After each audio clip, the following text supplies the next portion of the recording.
espera por delante es la historia y la creación de uno de los cementerios en la ciudad de Córdoba, que es el cementerio del Salvador, también llamado cementerio de disidentes.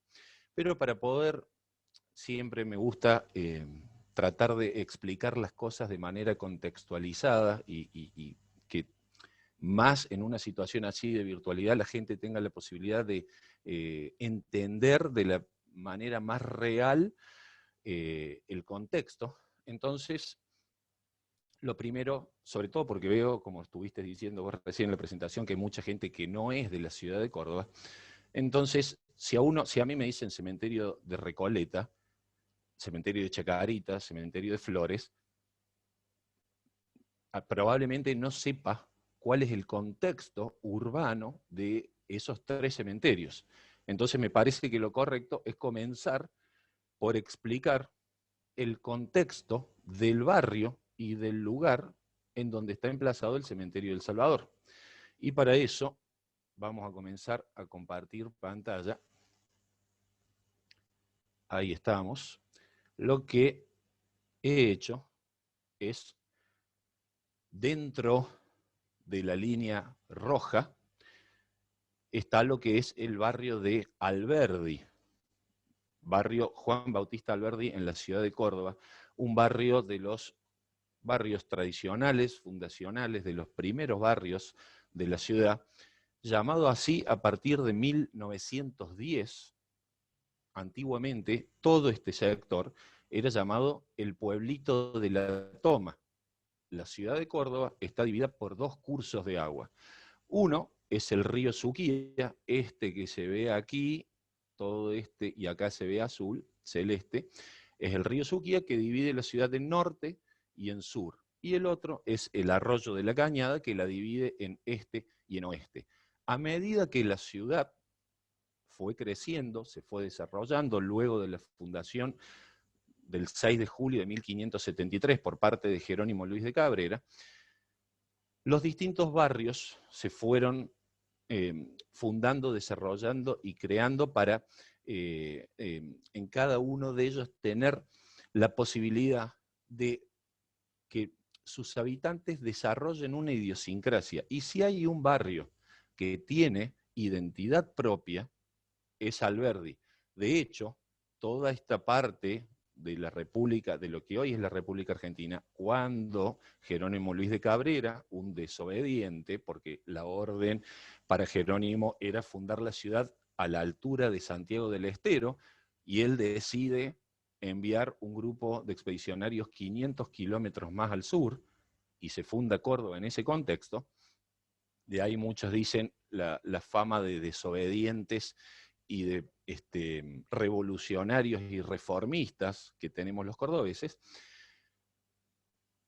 Toda esta región era habitada por un pueblo originario cuyo nombre eran los comechingones, que cuando el casco de la ciudad, de esas primeras 70 manzanas, se va desarrollando, comienzan a ser desplazados hacia diferentes lugares, hasta que definitivamente se les otorga al oeste de la plaza fundacional este sector de la ciudad del pueblito de la Toma, porque allí era en donde el río Suquía se dividía a través de acequias y su trabajo era mantener limpias esas acequias para que el agua llegue a la ciudad, ¿sí? En Barrio Alberdi, para que justamente podamos contextualizar y entender lo que es Alberdi, se encuentra la Escuela Alejandro Carbó, una de las escuelas normales creadas y fundadas por Domingo Faustino Sarmiento, la Maternidad Nacional, una de las escuelas monumentales de Amadeo Sabatini, la Escuela Mariano Moreno, se encuentra el Hospital Nacional de Clínicas, lugar en donde se desarrolló desde un comienzo el génesis de la reforma universitaria. Se encuentra el Club Atlético Belgrano, uno de los clubes de mayor renombre aquí en la ciudad de Córdoba, y se encuentra el Cementerio San Jerónimo. Este rectangulito verde, cuya planta está cruzada 45 grados con respecto al damero de la ciudad, es el Cementerio San Jerónimo. se encuentra también, por ejemplo, lo que fue la casa del Chango Rodríguez, del folclorista. Es un barrio en el que cada 100 metros, cada 150 metros, tenemos un referente histórico, un personaje, una historia de vida, una institución modelo como el hospital, como la maternidad, como estas escuelas que yo les nombraba hace un rato. Y siempre está hacia el norte, esta panza que vemos aquí, está limitado por el río Suquía. Y esta otra curva que vemos aquí, todos estos son arbolitos, es el arroyo de la Cañada. Entonces, y hacia esta esquina donde está el cursor, es aproximadamente el centro de la ciudad. Por lo tanto, estamos al oeste de la ciudad. El cementerio San Jerónimo, ¿por qué hago referencia al cementerio San Jerónimo y no al cementerio de disidentes? Porque, como podemos ver, esta es la fachada de la iglesia que está junto al cementerio San Jerónimo. Fue creado en septiembre de 1843 al oeste de la ciudad porque unos años antes, una situación que hoy sería para nosotros inimaginable, imposible que algo nos sucediera, había llegado una epidemia y una pandemia a la ciudad. Bien, entonces, en 1838, como consecuencia de la escarlatina, que también el otro día una médica me dijo que era llamada la fiebre de la cachetada, porque produce un brote en la piel que se pone como si a unos le hubieran pegado cachetadas. Esa enfermedad se llevó consigo entre el 20 y el 25% de la población. Y ya no había camposanto que resistiera semejante cantidad de muertos. Y Manuel Quebracho López, gobernador de la provincia, decide en estas 5 hectáreas al oeste de la ciudad emplazar el primer cementerio de la ciudad, el primer cementerio oficial de la ciudad de Córdoba, que es el cementerio San Jerónimo, cuya iglesia es esta que estamos viendo acá, y este es el ingreso al cementerio propiamente dicho. Ahora bien, con el emplazamiento del cementerio, con la inauguración del cementerio San Jerónimo, en septiembre del 43, la ciudad de Córdoba logra solucionar una parte del problema, un gran problema, que era lograr sepultar de manera digna en un lugar concreto y específico a sus muertos. Pero en el virreinato del Río de la Plata, no solamente aquí en Córdoba, en el virreinato en general, la mayoría de las personas profesaba la religión católica. Pero aquellas personas que tenían otra religión, que profesaban otro culto religioso, no tenían acceso a los cementerios católicos. Es decir, estas personas habían logrado insertarse en la sociedad, en cuestiones laborales, en relaciones familiares, en cuestiones que tenían que ver con la vida cotidiana, pero llegada la hora de su muerte, no podían ser sepultadas, en este caso, en el cementerio San Jerónimo, el cementerio de culto católico. Es por eso que surge el cementerio del Salvador, como yo les decía hace un rato, también llamado cementerio de los disidentes. Disidentes es una palabra que, como dijo María recién, yo trabajo en el Colegio Montserrat, colegio humanista, con 5 años de latín y 3 años de griego, y la etimología de las palabras de la lengua castellana han hecho en mí su trabajo, ¿no? Durante esos 5 años. Entonces, disidentes proviene de una palabra de origen latino, de un verbo en latín que significa dissentire, que lógicamente significa pensar distinto, tener una creencia diferente al resto. Entonces, volviendo para ubicarnos en tiempo y en espacio, recién veíamos la fachada de la iglesia, al lado de la fachada de la iglesia el ingreso al cementerio, y todo este paredón que vemos ahora hacia el sur, si estuviéramos yendo hacia un punto cardinal, estaríamos yendo hacia el sur, nos lleva, bueno, esta es la plazoleta en forma de media luna que está tanto enfrente del San Jerónimo como del cementerio de Disidentes. Si siguiéramos ese paredón, llegamos al ingreso del cementerio del Salvador. Este es el ingreso del cementerio de Disidentes en la ciudad de Córdoba, en donde encontraron su descanso final, su destino, protestantes, judíos, musulmanes, ateos y también suicidas. Todos sabemos que el suicidio no está contemplado dentro de la religión católica. Uno puede ser un católico practicante durante toda su vida y una mañana se levanta malhumorado, decide terminar con su vida y no puede ser sepultado en un cementerio de religión católica. A diferencia del cementerio San Jerónimo, en donde encontramos nichos, mausoleos, cofradías y panteones, el cementerio del Salvador tiene a todas las personas sepultadas bajo tierra. Son sepulcros y sus lápidas son las que están ornamentadas. Y como yo les comentaba, que este es el último descanso de protestantes, musulmanes, judíos, allí podemos encontrar apellidos sirios, croatas, armenios, ingleses, alemanes, y escrito en sus lápidas en otros idiomas, además del idioma español. Eso se puede, lógicamente, apreciar a simple vista y sucede en la gran mayoría de los cementerios de disidentes, en este caso el cementerio de El Salvador. Ahora bien, vamos a ir pasando. Ese es el ingreso. Vamos a ingresar, más allá de que yo recién les mostré la puerta de ingreso oficial, hay una conexión entre el cementerio San Jerónimo y el cementerio del Salvador, que es esta pequeña puerta, que es la que quiero que usemos para ingresar desde el San Jerónimo sobre la medianera sur, que colinda con el cementerio del Salvador, entre dos panteones, que son estos dos que se ven aquí, hay un pequeño pasillo con esta reja que permite ingresar de un cementerio al otro. ¿Y por qué, digamos, elegí esta opción de mostrarles esta puerta?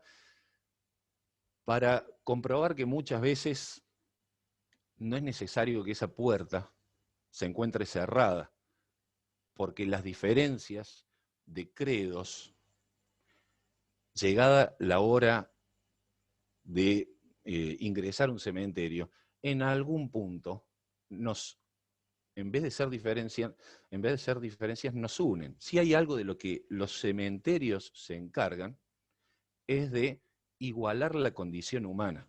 Entonces, a través de esta pequeña puerta, vamos a ingresar al cementerio del Salvador, al cementerio de los disidentes, para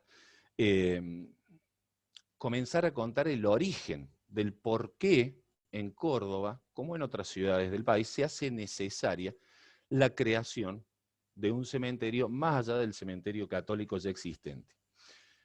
Y nos encontramos que ya en el año 1864, recordemos siempre que el cementerio de el San Jerónimo es de 1843, en 1864 ya existía una ordenanza municipal que establecía que en estos terrenos debía construirse, estaban destinados al cementerio de los disidentes. Sin embargo, van a pasar unos cuantos años para que comience a ser utilizado a tal fin. La primera acta de defunción y de inhumación, de ingreso de un cuerpo al cementerio de disidentes es de el 26 de agosto de 1880. ¿Sí? Antes de la habilitación del cementerio de Salvador, de los disidentes, ¿Qué pasaba con aquellas personas que no profesaban la religión católica? Pues bien, tenían dos destinos. Ya existía el cementerio de disidentes en la ciudad de Rosario. Entonces, había que cargar el féretro en el tren y acompañarlo durante 400 kilómetros para llegar hasta la ciudad de Rosario y poder sepultarlo allí. Y otra, tal vez menos traumática, pero probablemente más costosa económicamente, como yo les decía recién, el cementerio San Jerónimo y Salvador está ubicado en Alberdi, que el límite es el río Suquía. Y esas zonas, como también les comentaba, era ocupada por los comechingones.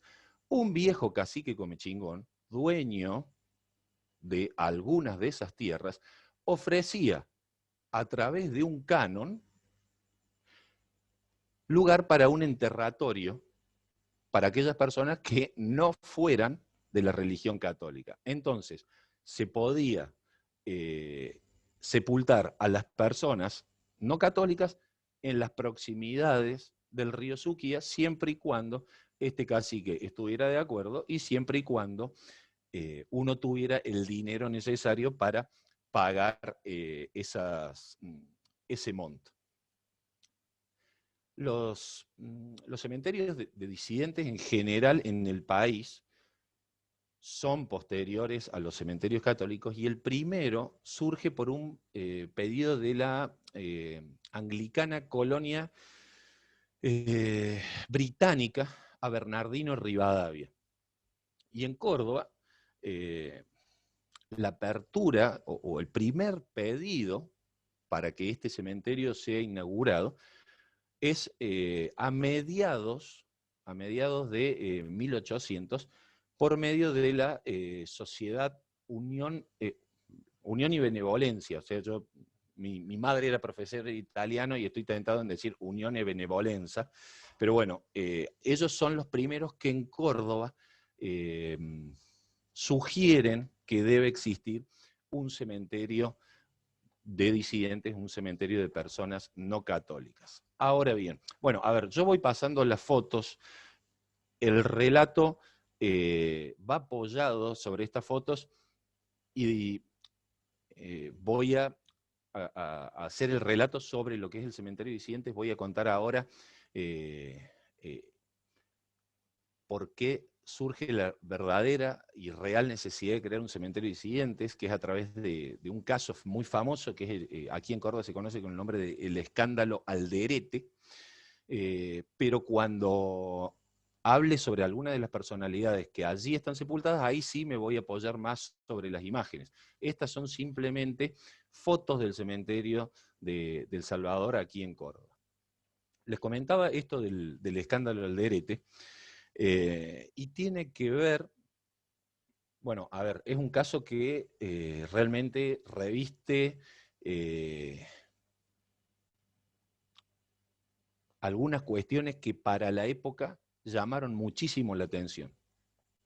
Toda esta situación comienza en noviembre de 1867, cuando un inmigrante español, de origen español, que tenía una librería en el centro de la ciudad, sobre lo que es la calle hoy 27 de abril, de apellido Alderete, mientras estaba trabajando en su librería, comienza a sentirse mal, se descompone, se llama a los médicos comprueban que no había demasiado por hacer, estaba, digamos, en los últimos instantes de su vida, y como consecuencia de eso, se decide llamar a un sacerdote para que le otorgue los últimos auxilios espirituales, para que le otorgue la extrema unción.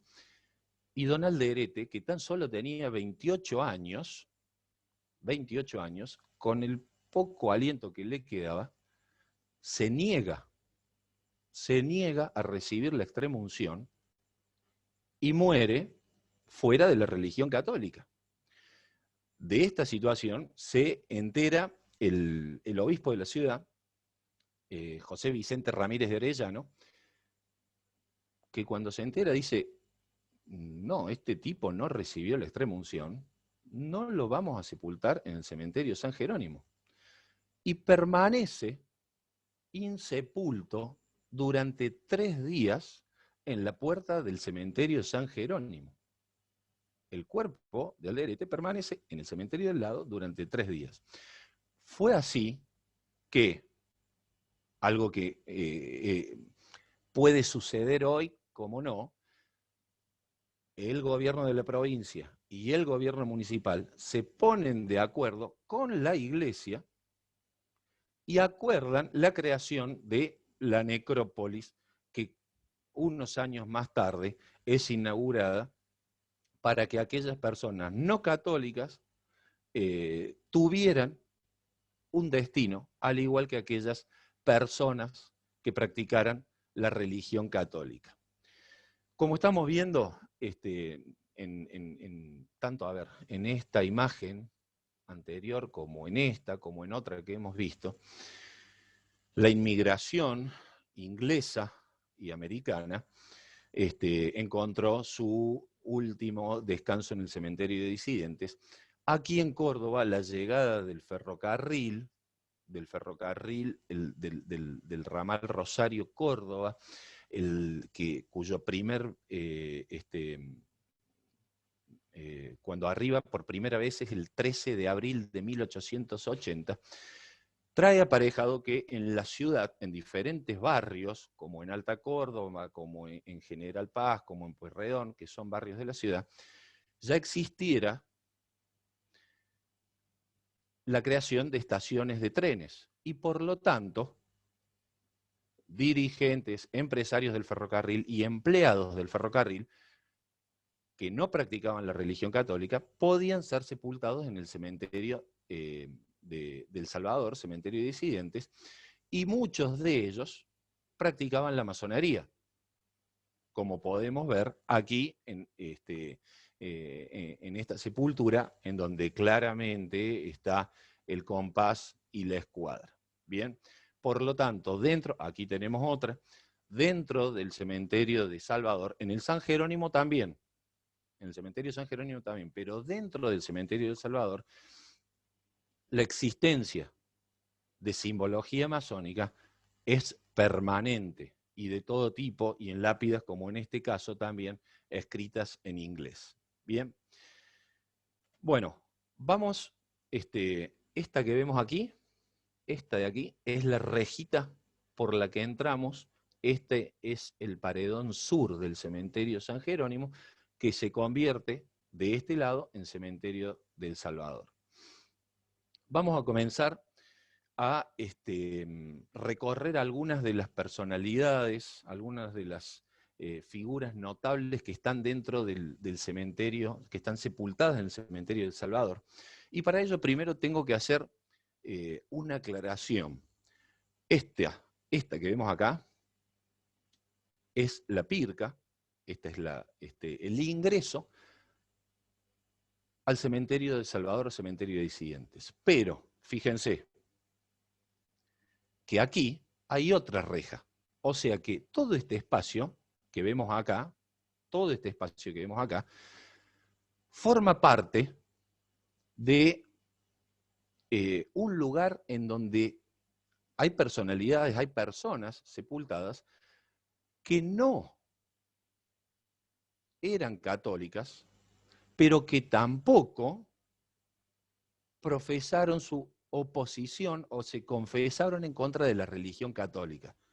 Entonces, no están sepultadas en el cementerio San Jerónimo y tampoco están de esa puerta de madera hacia el interior, que es el cementerio de Salvador propiamente dicho.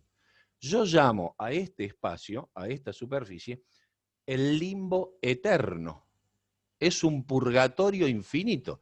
Ni católico, ni no católico, ni San Jerónimo, ni disidentes. Dentro de esta superficie encontramos, ven, acá se ve perfectamente. Esta de acá es la puerta de madera, que es el ingreso al cementerio de Salvador. Y esta es la reja que la comunica con la calle.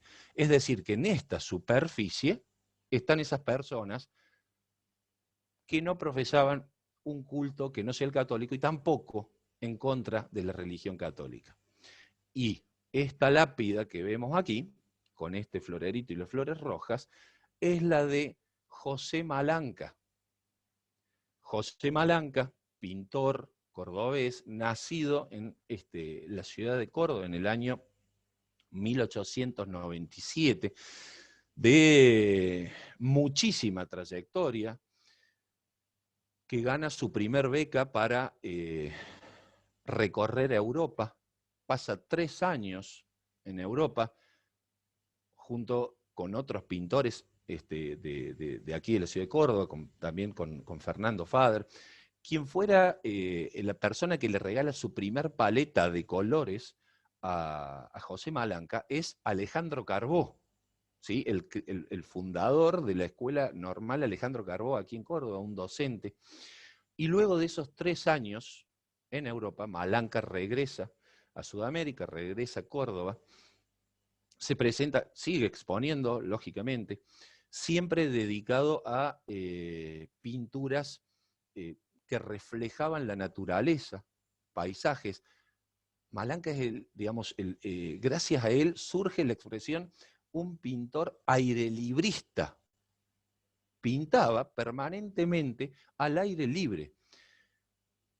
Y en la próxima y en las próximas becas a las cuales él se presenta, él ya no elige ir a Europa, sino que comienza a recorrer Latinoamérica, Paraguay, Brasil, Bolivia, Chile, y en uno de sus viajes a Perú, en la ciudad de Lima, la conoce a Blanca del Prado. Se enamoran, ella se convierte en su esposa. A ver, vamos a pasar a la próxima, que acá no me tembló tanto el pulso y se lee mejor. La tumba de José Malanca y de su esposa, Blanca del Prado de Malanca, que como bien dice es de la ciudad de Arequipa. Él la conoce en Lima. Ella, así como Malanca, se dedicaba a pintar cuestiones que tenían que ver con la naturaleza. La mayor inspiración de Blanca del Prado eran las playas limeñas, el mar, las dunas que rodean a la ciudad de Lima, en el mar, en el Océano Pacífico. Se enamoran y él la convence para venir a la ciudad de Córdoba, Malanca se instala, él nace y va a ser durante toda su vida otro de los barrios tradicionales y fundacionales de la ciudad de Córdoba, que es San Vicente. Barrio San Vicente, por ejemplo, es el único barrio de Córdoba que tiene un gentilicio. Los nacidos en San Vicente son sanvicentinos. Es, junto con Alberdi, uno de los barrios con mayor identidad. Y en San Vicente se encuentra el otro cementerio de la ciudad de Córdoba, que también es municipal, que es el cementerio San Vicente. Y así como Alberdi tiene la Maternidad Nacional y el cementerio San Jerónimo, en San Vicente encontramos la Maternidad Provincial y el cementerio San Vicente. Y hay un dicho, para que tomemos noción de lo que es la identidad de la persona que vive en San Vicente con su barrio, que dice que en San Vicente se puede vivir tranquilamente toda la vida sin salir del barrio, porque se nace en la maternidad y se muere en el cementerio. Sin salir del barrio es posible recorrer toda su vida dentro de San Vicente. José Malanca, cuando regresa de Perú con Blanca del Prado, compran un terreno sobre calle Juan Rodríguez 1337, y son ellos los que construyen su propia casa a partir de 1930 hasta 1932. Y esa va a ser su casa para toda la vida. Las aberturas, el primer piso, Malanca y Blanca del Prado tienen 2 hijas, que son mellizas, y también esa casa existe en la actualidad, esa casa todavía está en pie, es una casa museo, queda viva una de las hijas de Malanca, la otra es esta señora que también está aquí, Alicia Victoria Rodríguez de Malanca, que falleció hace relativamente poco, y hasta le construyen los juguetes de madera con los cuales jugaban las mellizas, eran obra de José Malanca. Uno de los, su lugar en la ciudad era San Vicente, y su lugar en las sierras de Córdoba era un lugar muy cerquita de Río Ceballos que se llama el Salto de la Estancita. Es una cascada absolutamente en un marco natural y hermoso a la cual Malanca iba a pintar permanentemente, y logró comprarse una casa allí. Y así como Malanca vivió su vida recorriendo Sudamérica y aprendiendo de los paisajes sudamericanos, ya siendo un hombre más grande, decide instalarse en Córdoba y viajar dentro de la República Argentina, hasta que en el año 1967 le avisa a su mujer y a sus hijas que se va a ir a la provincia de La Rioja, a un pequeño pueblito llamado Ángulos, a pintar, y que va a volver el 28 de junio, porque ese es el día de la independencia peruana. Va a regresar para festejar con su esposa y con sus hijas la independencia del Perú. No llegó el 28 de junio. En esa época las comunicaciones, en la vereda opuesta de lo que son hoy, lentas, con demora, y la transmisión era personal, hasta que unos días más tarde la policía toca la puerta de la calle Juan Rodríguez y le avisa a Blanca del Prado que José Malanca había muerto, pintando en la localidad de Ángulos tranquilamente en una pequeña casita de una sola habitación, y había sido encontrado allí y bueno, trasladado hasta el cementerio. No sé si decir Salvador Disidentes, porque Malanca, como todos los que están enterrados en esta lonja de tierra, jamás se proclamó no católico, pero tampoco dijo que profesaba otra religión. Lo que sí pidió Malanca, con Blanca del Prado, cuando ella muere, es ser coherente con su obra artística. Y como ellos habían dedicado su arte, la pintura y la escritura, a la naturaleza, al mar, a las montañas, a los ríos, a las sierras de Córdoba, pidieron ser sepultados bajo tierra. Por eso sus hijas respetaron el deseo tanto de Malanca como de Blanca del Prado y los sepultaron en esta lonja de terreno que no forma parte ni del San Jerónimo ni del cementerio del Salvador. Bien, otra de las personalidades que descansa, sí, ya dentro del cementerio, estoy viéndole ahora, dentro del cementerio del Salvador, es este señor John Michael Tom, que como podemos ver, su lápida está en inglés. Durante la presidencia de Domingo Faustino Sarmiento, uno de los presidentes más dedicados al avance tecnológico, entendido de esa forma en aquel momento, y al desarrollo intelectual, también entendido así en aquel momento, que aquí en Córdoba, y este es algo que noto yo en la gestión de Sarmiento como presidente, él permanentemente, en sus libros, en sus escritos periodísticos, hacía la diferenciación entre las grandes ciudades, el hombre urbano y el caudillo, el gaucho, denostando permanentemente civilización y barbarie. Su análisis sobre Facundo Quiroga.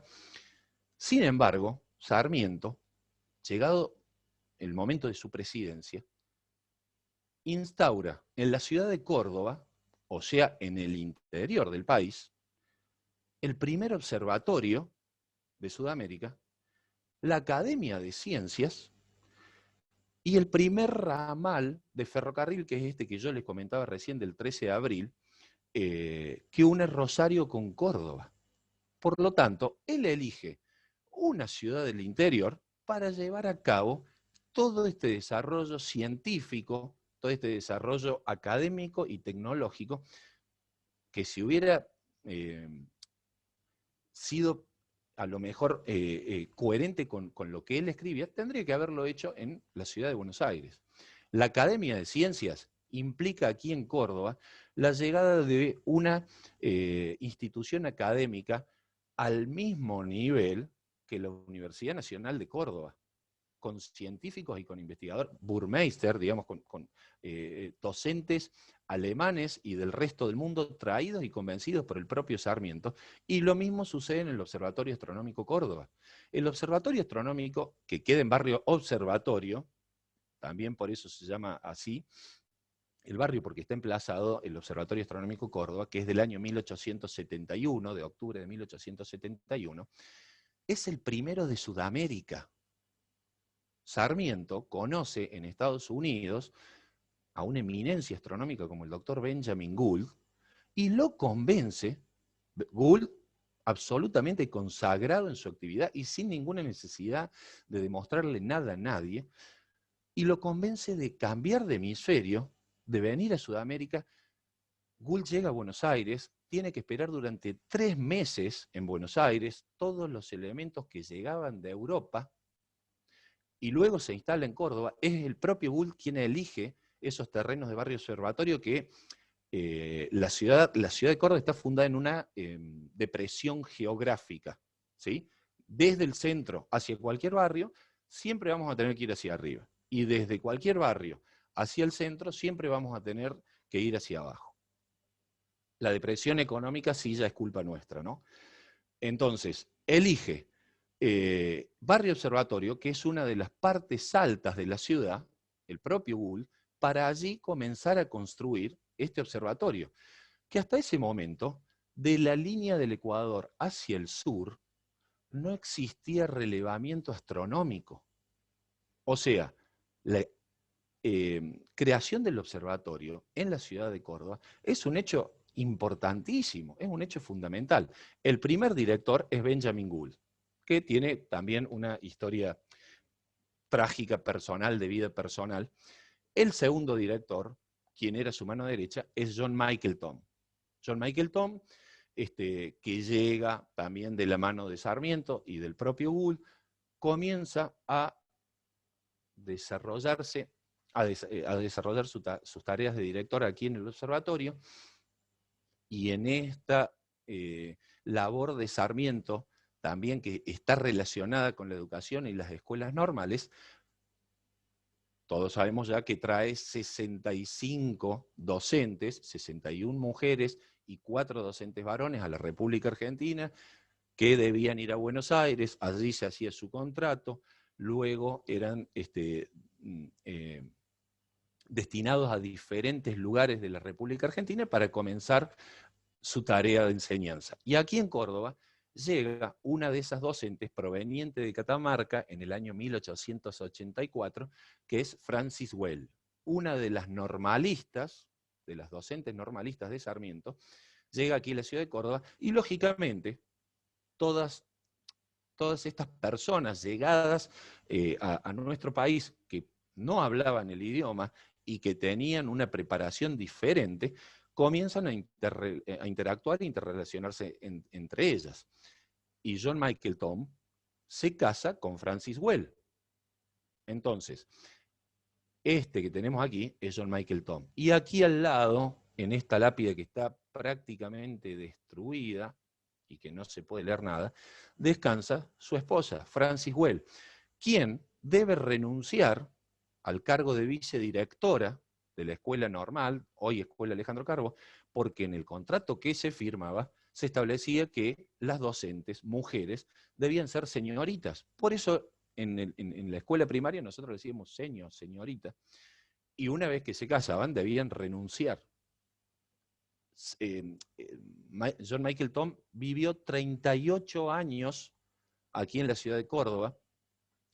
Bueno, lógicamente, durante su gestión el observatorio también logró desarrollarse, se aumentó la superficie de las salas de visualización, y compran, el matrimonio Thom Well, compran 9.600 hectáreas cerca de Villa María, una de las ciudades más importantes en el sur de la provincia, en donde una vez que ellos dejan de trabajar en el observatorio, se dedican a cuestiones mucho más familiares, y allí comienzan también a practicar la masonería, formaban parte de la logia que estaba en Villa María en ese momento. Y Gould, sin ser una persona de demasiada edad, se enferma una enfermedad rapidísima y en 15 días fallece.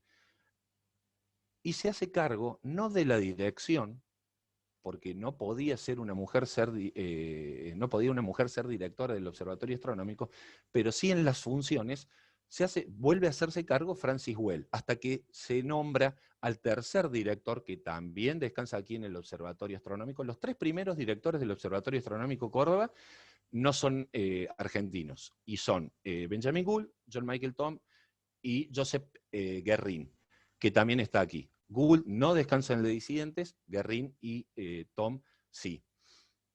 Bueno, y vamos a pasar a la tercera personalidad he elegido solamente 3 de las cuestiones que tienen que ver con el cementerio de Salvador, con el cementerio de disidentes, por cuestiones lógicas de tiempo.